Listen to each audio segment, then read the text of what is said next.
The Highland mountain ranges in Scotland are wild and extremely beautiful, but could the slopes have a much darker side? A side that has terrified people for many years.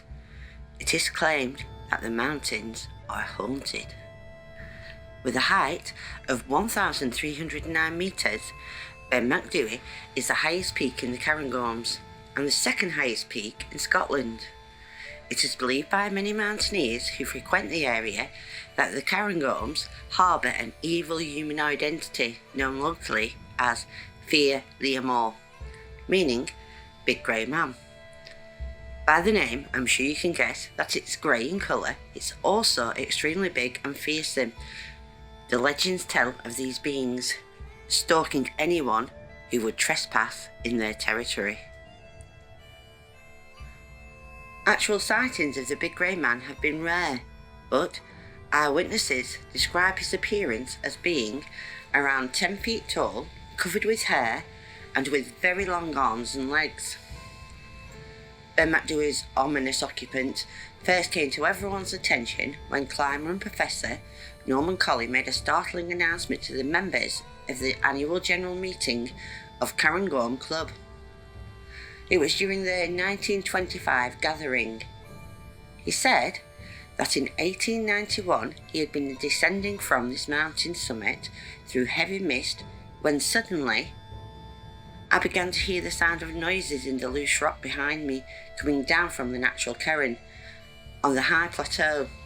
Every few steps I took, I heard a crunch and then another crunch, as if someone was walking after me, but taking steps 3 or 4 times the length of my own.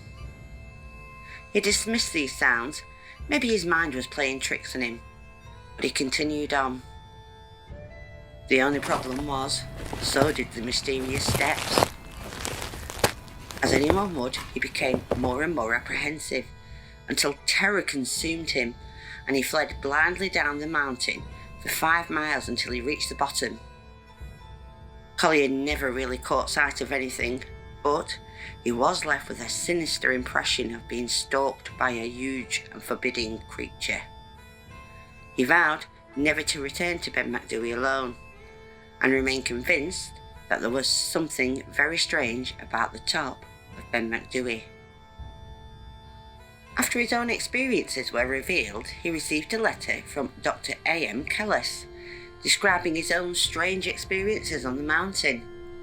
Dr. Kellis and his brother Henry were on the mountain close to the summit when they saw a giant figure approaching them from the direction of the cairn. For a moment it disappeared from sight as it moved into a dip, but the men did not wait around to see if it reappeared, and they ran as fast as they could to get off the mountain. This scary account, as well as Professor Colley's story, attracted great media attention. Then, other mountaineers began to confess that they too had experienced similar feelings of uncontrollable fear and panic for no reason while they were on Ben Macdui, and had come away with a vivid impression that a malevolent, paranormal presence existed there, which sought to frighten away anyone venturing upon this lonely, desolate peak. In another story, a man called Richard Frere told a friend of his about the happenings on Ben Macdui, and he decided to spend the night camping on the top of the mountain in 1940. He was in his tent near the cairn as he began to suffer a feeling of morbidity and a sense of dread, but he did finally fall asleep. When he woke, there was moonlight shining through a gap in his tent, and he realised that he could see something brownish between himself and the moon. Frozen in place by fear, he waited and waited for the thing to move away. When at last he did, he looked out into the brilliant moonlight and saw a large, brown creature swaggering away down the mountainside.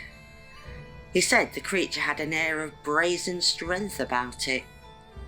Incredibly, he estimated the height of the thing to be around 20 feet, and described it as having an erect posture, broad shoulders, and a tapering waist. The author of The Secret Spey, Wendy Wood, approached the path of Lerwick Grew. There, she heard a voice. She described the voice as being of gigantic resonance and sounding Gaelic. She was very brave as she scouted out the local area to see if she could find the person she had heard speaking. She realised that she was indeed alone. When she rushed away, she could hear footsteps following her, as if immediately behind. At first she thought the footfalls to be echoes of her own, but then she noticed that they did not coincide or correspond to her own footsteps. In 1965, footprints were discovered, measuring 14 inches and with a massive stride that covered around 5 feet, just as Norman Colley had estimated prior to his panic-filled descent down the mountain in 1891. In the early 1990s, 3 men walked along a wooded track in the countryside close to Aberdeen. One of the men saw a dark human-shaped figure run from the left of the track to the right, about 200 yards ahead. He felt a sense of terror and foreboding. His friends didn't see this creature, but when they looked ahead, they saw a face looking at them from between the branches. A face which was described as human, but not human. One man threw a stone, and it disappeared into the trees. Not long after this encounter, 3 men were driving towards Trofins, near Aberdeen, when their car was pursued by the very same type of creature. They reported this dark, tall being that ran alongside their car as they drove close to 45 miles an hour. Eventually it gave up the chase and simply stood in the middle of the road and watched the car drive away. The sightings of strange creatures are not the only thing people have experienced while on the mountain or in that area. Other people have reported being in the area and suddenly feeling overwhelmed by either a feeling of utter panic or depression, or in some cases, it's been both. Some have reported being drawn, as if hypnotically, to the edge of a dangerous ledge, while others are believed to have been chased to their deaths in their desperation to escape. They have gone over the edge of a cliff known as Letcher's Crag.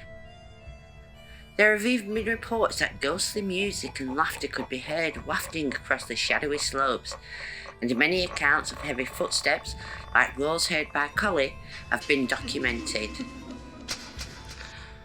These strange experiences are not only on Ben Macdui either.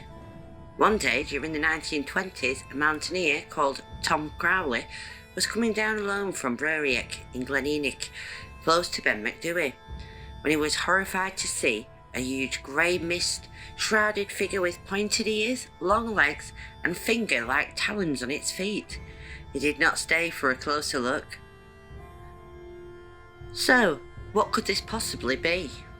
In view of the vast variety of unexplained phenomena reported from Ben Macdui over the years, could this mountain be a window, an area of interface between different dimensions or alternate worlds? If so, there is a good chance that such a significant portal would have a guardian to deter the would-be intruders or trespassers. Is it just a coincidence that this is the precise effect so successfully demonstrated by Ben Macdui's sinister Big Grey Man? I hope you enjoyed this video. I do apologise to any Scottish people for my pronunciation. Take care, stay safe, and I'll see you all soon. Bye!